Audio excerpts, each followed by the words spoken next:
पिछले क्लास में हमने आप लोगों को क्वेश्चन दिया था बनाने के लिए, और उस क्वेश्चन में क्वेश्चन नंबर 3 ये क्वेश्चन कहता है कि 2 charges 2.0 multiply 10 to the power -6 coulomb and 1 into 10 to the power -6 coulomb are placed at a separation of 10 centimetre.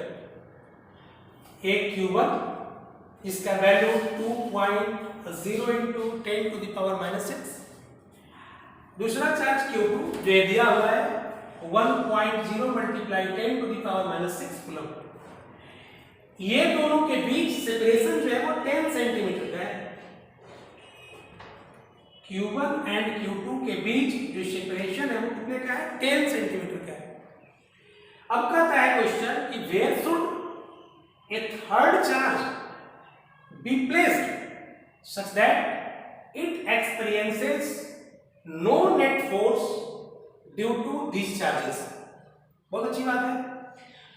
एक तीसरा चार्ज को कहां पे रखा जाए? कहां पे मतलब इन दो चार्ज के अलावा जो जगह बची हुई है, इधर इधर इधर इधर, मतलब या बीच में कहां पे एक थर्ड चार्ज को प्लेस किया जाए कि वो जो थर्ड चार्ज है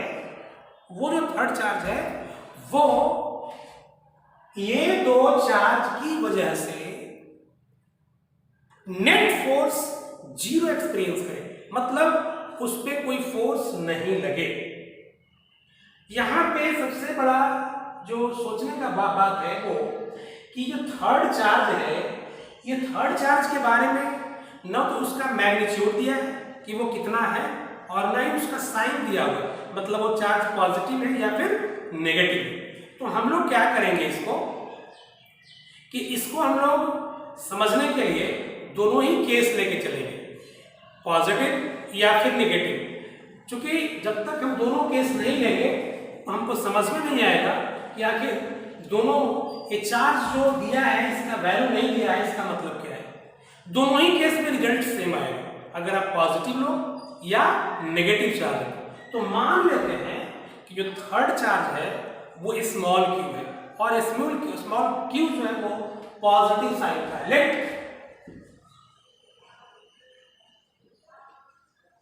थर्ड चार्ज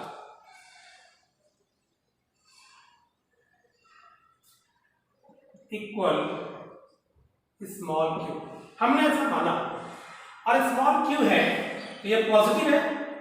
अब पॉजिटिव चार्ज हमने मान लिया है, अब बात बनता है कि हम इसको कहां पे रखें कि ये चार्ज जो है वो नेट फोर्स 0 एक्सपीरियंस करे। तो आप सोचिए, अलग अलग जगह रख करके देखते हैं हम। मान लिया कि हम इस चार्ज को, ये जो लाइन ज्वाइन कर रहा है, ये जो लाइन ज्वाइन कर रहा है, इस लाइन ज्वाइन के हम ऊपर रखते हैं कहीं। मान लिया कि हमने यहां पे रखा, जब यहां पे रखा तो देखिए क्या घटना घटेगी। ये पॉजिटिव नेचर का है और थर्ड चार्ज जो क्यू है वो भी हमारा पॉजिटिव नेचर का है। ये इसको क्या करेगा? इस डायरेक्शन में रिपेल करेगा। ये चार्ज भी इसको इस डायरेक्शन में रिपेल करेगा। तो एक फोर्स का डायरेक्शन ऐसा, दूसरा फोर्स का डायरेक्शन ऐसा, ये दोनों का रिजल्टेंट कभी भी 0 नहीं होगा। जब कभी भी 0 नहीं होगा, इसका मतलब ये हुआ कि इस लाइन के ऊपर अगर कहीं भी इस थर्ड चार्ज को रखेंगे तो कभी भी नेट फोर्स 0 एक्सपीरियंस नहीं करेगा। यहां पे रख के देखो ना, यहां पे रखो तो ये फोर्स ये लगाएगा ऐसा, और ये लगाएगा इसको रिपेल करेगा ऐसा। फिर यहां पे देखो नेट फोर्स 0 कभी आएगा नहीं। तो इधर कहीं रख के देख लिए, नेट फोर्स 0 कभी नहीं होगा। अब हम लोग देखते हैं नीचे भी, तो नीचे भी अगर हम रख के देखेंगे तो ये भी फिर रिपेल करेगा और फिर ये रिपेल करेगा। कभी भी मान लेते हैं यहां पे हमने रखा, तो रखा तो ये रिपेल किया ऐसे, इधर रिपेल किया और ये रिपेल किया ऐसा। अब फिर इन दोनों फोर्स का रिजल्टेंट कभी जीरो आएगा नहीं। तो इस लाइन के ऊपर कहीं भी या इस लाइन के नीचे कहीं भी रखेंगे तो क्यू चार्ज जो क्यू है ये कभी भी नेट फोर्स जीरो एक्सपीरियंस नहीं करेगा। अब हमको देखते हैं कि हम इस Q1 के लेफ्ट साइड पे रखते हैं, तो मान लो कि यहाँ पे रखते हैं, तो यहाँ पे रखते हैं तो ये इधर लेफ्ट है, तो ये क्या करेगा, रिपेल करेगा और ये भी क्या करेगा, रिपेल करेगा। अब दोनों फोर्स का डायरेक्शन सेम हो चुका। जब सेम हो चुका इसका मतलब है कि फिर नेट फोर्स जीरो नहीं होगा। हम लोग अब यहाँ देख लिया, हम लोग फिर इसके Q2 के राइट साइड देखते हैं। अगर हमने यहाँ पे रखा इस चार्ज को तो ये चार्ज इसको क्या करेगा, रिपेल करेगा और ये भी क्या करेगा, इसको रिपेल करेगा। जब रिपेल करेगा तो सिंपल सी बात है कि फिर यहाँ पे नेट फोर्स जीरो नहीं होगा। तो इसका कहने का सिंपल मतलब मेरा है कि आप इस लाइन ज्वाइन जो कर रहे हैं उसके आप नीचे रखो या फिर ऊपर रखो या फिर Q1 के लेफ्ट रखो या Q2 के लेफ्ट राइट रखो, कहीं भी ये Q charge net force zero experience नहीं करेगा। जब नहीं करेगा तो हम लोग चाहते हैं कि नेट फोर्स जीरो हम बीच में रखते, कहीं इसके अंदर नहीं रख के देखते हैं। तो मान लिया कि हमने यहाँ पे रखा Q चार्ज पर रखा, तो Q चार्ज पर रखा तो ये क्या करेगा, ये हमारा रिपेल करेगा ऐसा और ये क्या करेगा, रिपेल करेगा ऐसा। अब लग रहा है कि ये दो फोर्स जो है एक दूसरे के अपोजिट डायरेक्शन में है, तो ऐसा पॉसिबिलिटी है कि इन दोनों चार्ज के बीच में अगर हम Q को रखेंगे तो ये नेट फोर्स जीरो एक्सपीरियंस करेगा। अब बात बनता है कि ये कहाँ रखा जाए, इन दोनों के बीच में कहीं भी रख सकते हैं, तो जगह कहाँ होना चाहिए, मतलब इससे कितनी दूरी पे या फिर इससे कितनी दूरी पे। इसको निकालने के लिए हम लोग फिर कूलम्ब्स लॉ जो इलेक्ट्रोस्टैटिक फोर्स की बात किया था, हम उस फोर्स की बात करेंगे और इस पर इस चार्ज की वजह से ये जो फोर्स है इसका वैल्यू कैलकुलेट कर लेंगे। इस चार्ज की वजह से इस पे जो इधर फोर्स है इसका वैल्यू कैलकुलेट कर लेंगे और वैल्यू कैलकुलेट कर करके दोनों को जोड़ेंगे और जोड़ करके नेट फोर्स जीरो पुट करेंगे, फिर मेरा रिजल्ट है। देखिए हम आगे लिखते हैं। मान लो कि ये डिस्टेंस हमारा यहां से ये जो है वो x दूरी पे है, Q1 से x दूरी पे हमने Q को रखा। Let also Q is kept at a distance x from Q1 in between these charges.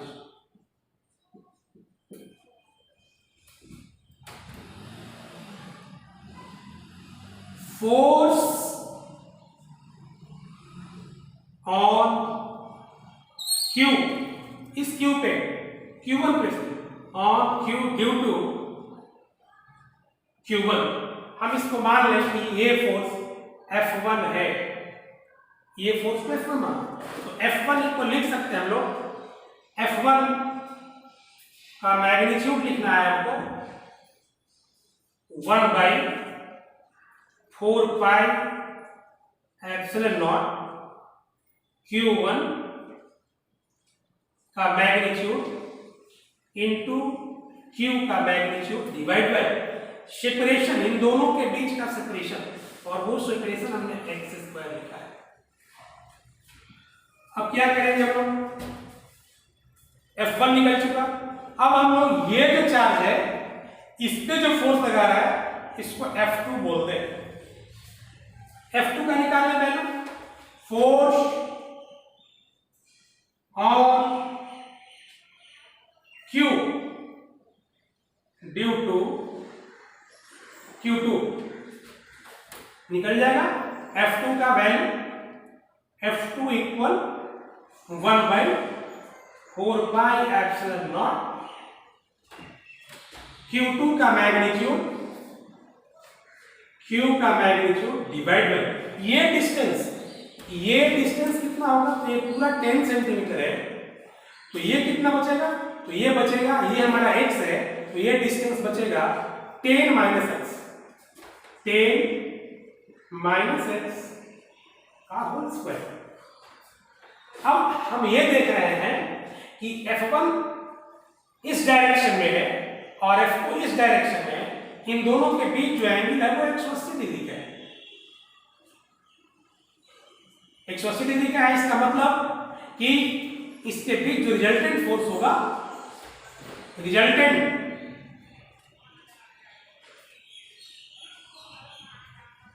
Of F1 and F2, F equal under root F1 का स्क्वायर प्लस F2 का square plus 2F1 F2 cos 180 degree. ये F जो आएगा वो F1 minus F2 का whole square और जो F होगा वो F1 माइनस F2।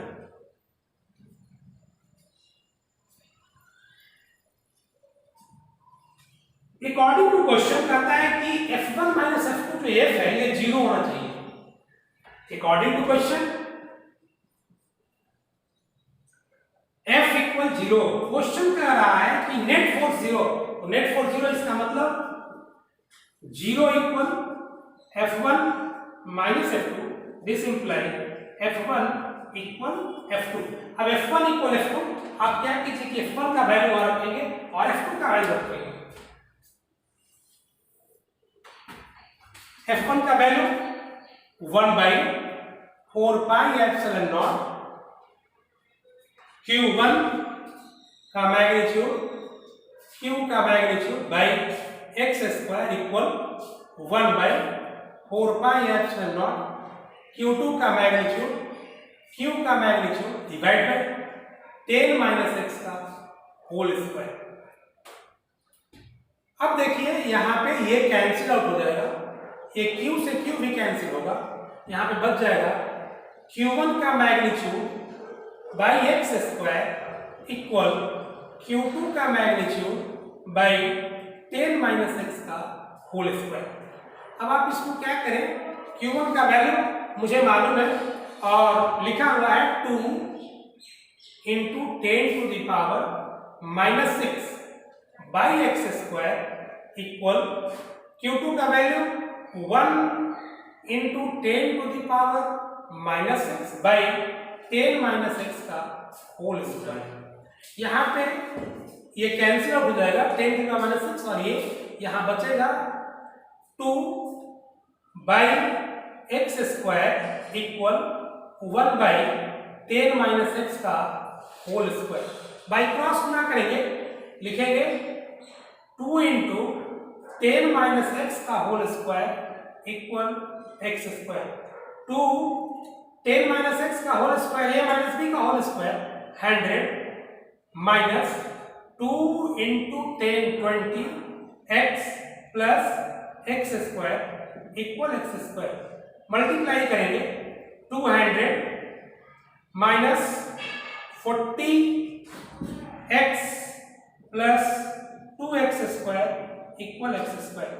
हम इसको इधर ले जाएंगे, x square minus 40x plus 200 equal 0। x का वैल्यू क्वाड्रेटिक इक्वेशन से निकाल लेंगे हम लोग और x का वैल्यू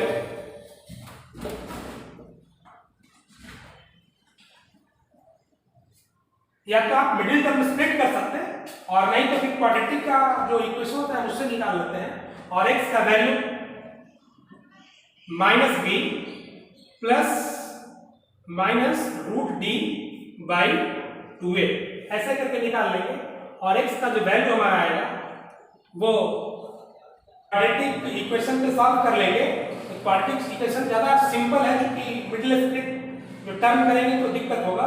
तो हम लोग -b plus minus root D by 2 में यहाँ से वैल्यू पुट करेंगे तो x का वैल्यू 5.9 सेंटीमीटर होगा। इसका मतलब कि यहाँ से 5.9 सेंटीमीटर की दूरी पे रखने पर ये चार्ज जो है वो नेट फोर्स 0 एक्सपीरियंस करेगा। अब तो हमने x ये q को पॉजिटिव लिया था, अब हम निगेटिव लेते हैं तो निगेटिव पे भी वही घटना घटेगी, क्योंकि निगेटिव अगर लेते हैं तो ऊपर रखेंगे, फिर नीचे रखेंगे, फिर इधर रखेंगे, फिर इधर रखेंगे। घटना क्या घटेगी कि ये जो मान लेते हैं ऊपर रखते हैं तो ऊपर रखा निगेटिव, तो ये क्या करेगा अपनी तरफ अट्रैक्ट करेगा, ये क्या करेगा अपनी तरफ अट्रैक्ट करेगा, नेट फोर्स 0 कभी होगा। आप यहाँ पे देख लो तो इधर रखोगे निगेटिव को तो इसको ये अट्रैक्ट करेगा, ये भी क्या करेगा अपनी तरफ अट्रैक्ट करेगा, नेट फोर्स 0 नहीं होगा। इधर रखोगे तो ये फोर्स, ये जो चार्ज है इसको अपनी तरफ अट्रैक्ट करेगा, ये अपनी तरफ अट्रैक्ट करेगा, कभी भी नेट फोर्स 0। नीचे रखोगे तब भी, मतलब या तो पॉजिटिव हो चार्ज Q आइदर पॉजिटिव और नेगेटिव, चाहे पॉजिटिव हो या नेगेटिव हो, इस Q को इन दोनों के बीच में रखना पड़ेगा और यहां से इस Q1 से 5.9 सेंटीमीटर की दूरी पे रखने पे हमारा जो नेट फोर्स आएगा वो 0 आएगा। अब यहां से दूरी आप निकालिए तो यहां से भी आप दूरी निकाल सकते हैं, कहीं कोई दिक्कत नहीं है, ये यहां से दूरी आपको निकल जाएगा। तो आप जो है इस तरीके से सवाल को आप सोच सकते हैं, कहीं कोई दिक्कत तो आप जो है सवाल बनाइए।